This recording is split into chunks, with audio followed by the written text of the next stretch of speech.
Magandang araw mga bata. Magandang araw po, teacher. Maaari na kayo maupo.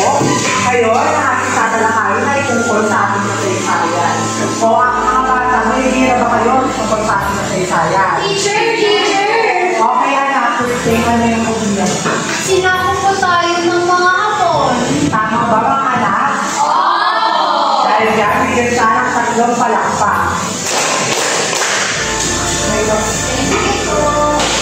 So, salamat Thursday. Sinakot tayo ng Espanyol, American, at Hapon. So, kayo may papakita ko sa inyo. Kilala niyo ba siya? Lahat na na kamay, hindi na makikilala ka niya. Okay, anak, Jubil, sino ka naman nagarawan na ito? Si Dr. Serisa. Tama. Si Dr. Serisa Tuto.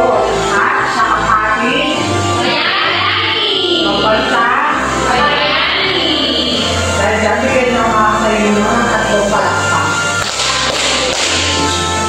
Okay, class. Patingin niyo ang pag-ilok sa Serisa sa Pilipinas sa ating kasaysayan. Oh my, ang gagaling ng mga bata. Lahat ng pa-participate. Okay, Fatima, ano yun? Nagsulat po siya ng libro na Ano yun? Hindi nakakaalam ng sinulat na ito.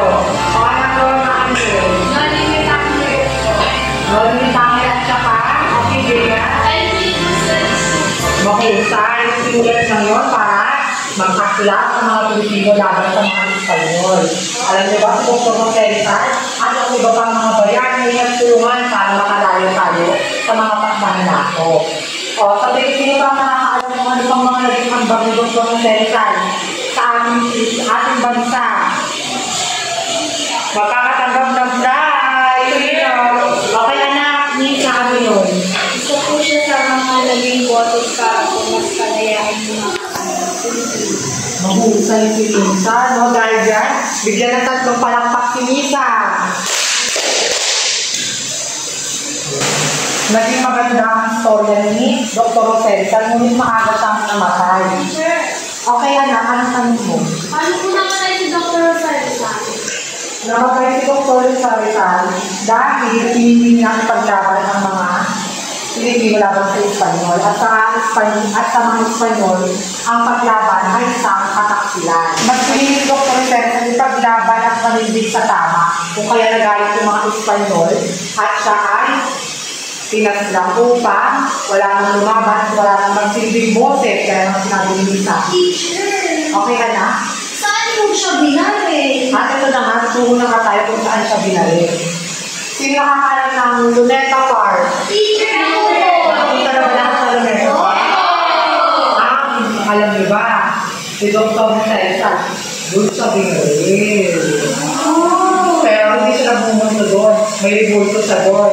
Kumbaga, ay yung alaala natin sa kanya sa mga maganda niyang nagawa. Kung kaya dapat, mahalagahan at mahalin natin si Dr. Serisa. May mga katanungan ba kayo, mga bata? Mga bata, ngayon naman, ako may katanungan. Kung kayo kaya si Dr. Moceritan, ano ang gagawin niyo upang makatulong sa ating bansa?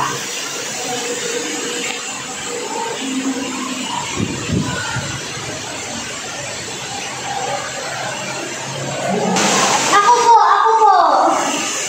Okay, anak, Thursday, ano yun? Ipaglalaban ko rin po ang bansang Pilipinas, katulad po ni Dr. Jose Rizal. Paano mo kaya papaglaban ang bansang Pilipinas?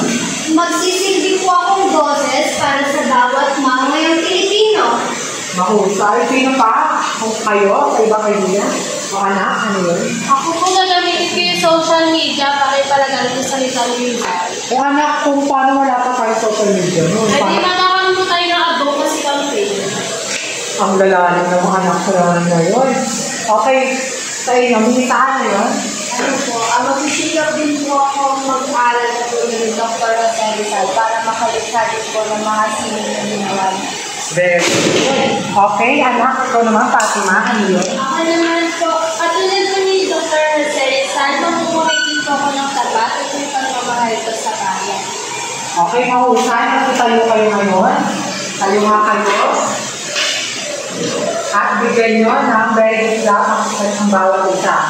1, 2, 3. Very good, very good, very good. Lagi natin tatandaan ang sinabi ni Rizal.